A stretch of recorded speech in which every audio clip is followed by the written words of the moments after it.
நம்மள எவ்வளோ பேர் வந்து ஒரு முயற்சியை செஞ்சு அதில் தோத்துட்டோம் அப்படின்னா அதை குவிட் பண்ணிவிட்டு அப்படியே அடுத்ததை பார்க்க போயிடுவோம்.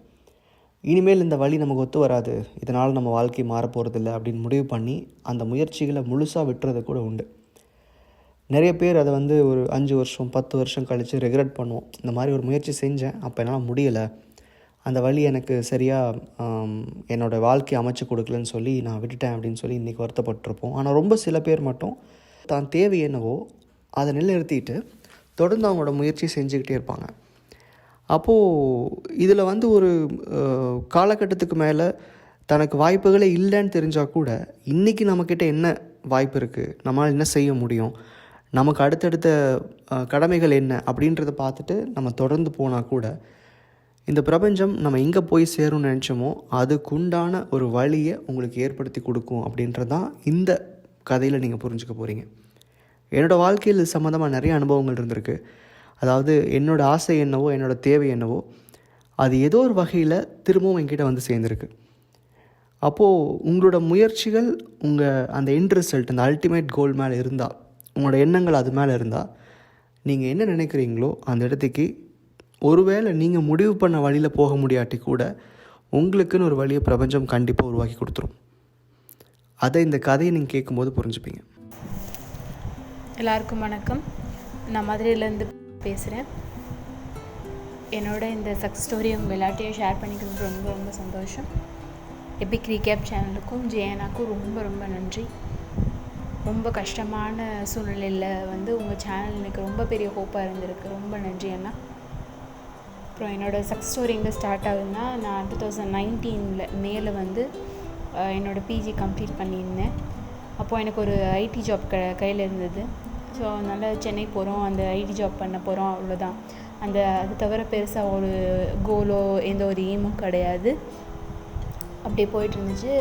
மே மந்த்து வந்துச்சு. ஜூனில் வந்து ஜாயின் பண்ண வேண்டிய சூழ்நிலை. ஆனால் வீட்டில் வந்து கொஞ்சம் ரிலேட்டிவ்ஸ் வந்துருந்தாங்க. அவங்க எங்கள் அம்மாவை பேசி கன்ஃபியூஸ் பண்ணிவிட்டு, அதனால் மேற்கொண்டு படிக்க வைங்க, வேணாம், ஜாப் வேணாம், அதுவும் சென்னையில் ஐடி ஜாபில் வேணாம் அப்படின்னு சொல்லிட்டாங்க. எல்லாருடைய பேச்சு கேட்டு எங்கள் அம்மா வேணான்னு சொல்லிட்டாங்க. எனக்கு அடுத்த ஆப்ஷன் அப்படின்னு பார்த்தீங்கன்னா பிஎட் ஆர் பிஹெச்டி. அப்படி தான்.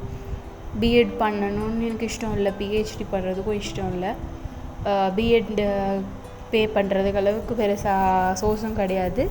அதே மாதிரி பிஹெச்டினாலும் 4 இயர்ஸ்க்கு மேலே ஆகிடும். எனக்கு ரெண்டுமே வந்து இன்ட்ரெஸ்டே இல்லை.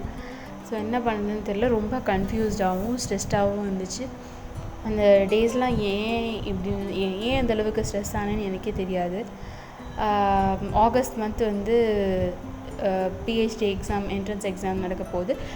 பிஎட் வந்து ஜாயின் பண்ண வேணான்னு அதுவும் கட் பண்ணி விட்டாங்க. பிஹெச்டி மட்டும்தான் ஒரே ஆப்ஷன். அதை நான் என்ட்ரன்ஸ் கிளியர் பண்ணணும். அதுக்கப்புறம் யூனிவர்சிட்டியில் ரிசல்ட்ஸ் வந்தப்புறம் எங்கள் ரொம்ப அறிமுகமான ஒரு சார்கிட்ட ஜாயின் பண்ணுற மாதிரி இது. அப்புறம் அப்போ என்ட்ரன்ஸ் எக்ஸாம் எழுதும் போதே வந்து எனக்கு ரொம்ப கான்ஃபிடென்ஸே கிடையாது. அதுவும் இல்லாமல் நான் ரொம்ப ஸ்ட்ரெஸ்டாக இருந்தேன். எந்தளவுக்கு ஸ்ட்ரெஸ்ஸாக இருந்தேன்னா, எதுக்கு அழுகிறேனே தெரியாது. திடீர்னு உட்காந்து அழுதுகிட்டே இருப்பேன்.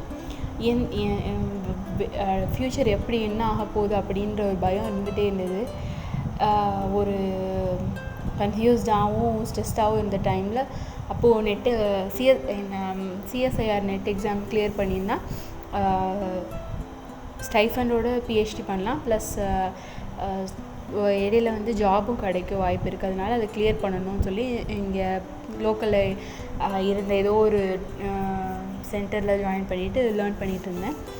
அது பெருசாக ஒரு நம்பிக்கையும் கிடையாது. ஏன்னா நான் வந்து 2 விஷயம் ரொம்ப பயமாக இருந்துச்சு. எம்எஸ்சி வந்து சரியாக படிக்கலை, நல்ல காலேஜில் படிக்கலை, எனக்கு அந்தளவுக்கு நாலேஜ் இல்லை, அந்த மாதிரி ஒரு தாட்டு.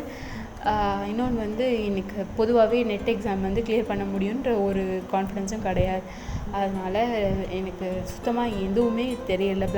பிளாங்க் அவுட் ஆன மாதிரி இருந்தது. அந்த நாட்கள் கடந்துச்சு. அந்த டைம் தான் நான் வந்து சேனல் வந்து பார்த்தேன். வெறும் நன்றி மட்டும் எழுதிட்டேன் இருந்தேன். ஏன்னா எனக்கு அந்த ஸ்டேட் ஆஃப் மைண்ட்லேருந்து வெளியே வரணும் அப்படின்றனால. அப்புறம் ஒரு 2 months பாஸ் ஆச்சு. செப்டம்பர் கம்ப்ளீட் ஆச்சு. எனக்கு ரிசல்ட்ஸ் வந்துச்சு. நான் என்ட்ரன்ஸ் கிளியர் பண்ணியிருந்தேன். சார் வந்து என்னை வந்து ஜாயின் பண்ணிக்க சொன்னாங்க. அப்போது நான் ஒரு டூ மந்த்ஸ்க்கு முன்னாடி இருந்து கோச்சிங் பண்ணிகிட்ருக்கேன். நெட் எக்ஸாமுக்கு படிச்சுட்டு இருந்தேன். சார்கிட்ட ஜாயின் பண்ணி அக்டோபரில், டிசம்பரில் எக்ஸாமு.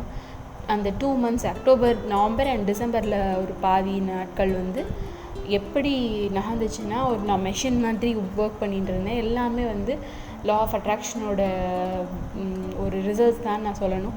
4 o'clock எழுந்திரிப்பேன், 7 o'clock வரைக்கும் படிப்பேன். 7 o'clock கிளம்பிட்டு நான் காலேஜ் போயிடுவேன். அங்கே வந்து பிஹெச்டி ஒர்க் பார்ப்பேன். திருப்பி வீட்டுக்கு வந்து அந்த ஒரு சைக்கிளாக ஒரு ரோபோ மாதிரி ஒர்க் பண்ணேன்னு சொல்லலாம். எல்லாமே வந்து God's grace. And December exam எழுதிட்டு எனக்கு வந்து பாஸ் ஆவேன்னா என்னன்னு தெரியாது.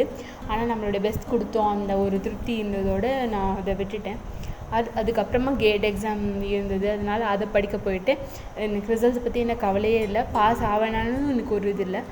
ஆனால் இது நான் வந்து ஒரு விஷன் போர்டு மாதிரி க்ரியேட் பண்ணதில் வந்து I have passed CSI net exam in December 2019 அப்படி ஒரு சென்டென்ஸ் மட்டும் எழுதி எனக்கு கண்ணுக்கு தெரியல ஆப்பில் வச்சுருந்தேன். அது தவிர எப்போயாச்சும் எனக்கு தோணும் போதுனா 55x5 எழுதுவேன். மற்றபடி தொடர்ந்து நன்றி எழுத மட்டும் கண்டினியூ பண்ணிட்டே இருந்தேன். டேஸ் பாஸ்ட் அண்ட் எனக்கு ரிசல்ட் கிடச்சிச்சு. நான் சிஎஸ்ஐஆர் நெட் எக்ஸாம் கிளியர் பண்ணியிருந்தேன். லெக்சர்ஷிப் கிடச்சிருந்துச்சு. ஸோ இனிமேல் நான் வந்து லெக்சராக ஒர்க் பண்ணலாம். அந்த மாதிரி ரொம்ப ஹாப்பியாக இருந்தது. அது போக நான் ஒரு லைஃப்பில் திரும்பி எனக்கு ஒரு ஹோப் கிடச்சதா எனக்கு ரொம்ப ரொம்ப சந்தோஷமாக இருந்துச்சு. ஏன்னா நான் இன்னும் பிஹெச்டி கம்ப்ளீட் பண்ணுற அளவுக்கு வரைக்கும் வெயிட் பண்ண தேவையில்லை. நான் இப்போயே நான் வந்து டெம்ப்ரரியாக எங்கே படிக்கிறேனோ அங்கேயே ஒர்க் பண்ணுற அளவுக்கு இப்போ நான் ரைஸ் ஆகிருக்கேன்னா அதுக்கு முழுக்க காரணம் வந்து இந்த யூனிவர்ஸோட கிரேஸ் தான். இந்த லா ஆஃப் அட்ராக்ஷன் பற்றி ஒரு கிளாரிட்டியும் நல்ல ஒரு ஹோப்பும் தர்ற ஜெயனாக்கு நன்றி, சேனலுக்கும் நன்றி. என்னுடைய சக்ஸஸ் ஸ்டோரி கேட்டுட்ருக்க எல்லாருக்கும் ஆல் தி பெஸ்ட். உங்கள் கனவுகள் ரொம்ப பக்கத்தில் தான் இருக்குது. உங்களுடைய எண்ணங்களுடைய வலிமையில் தான் உங்கள் வெற்றி இருக்குது. வாழ்த்துக்கள். நன்றி.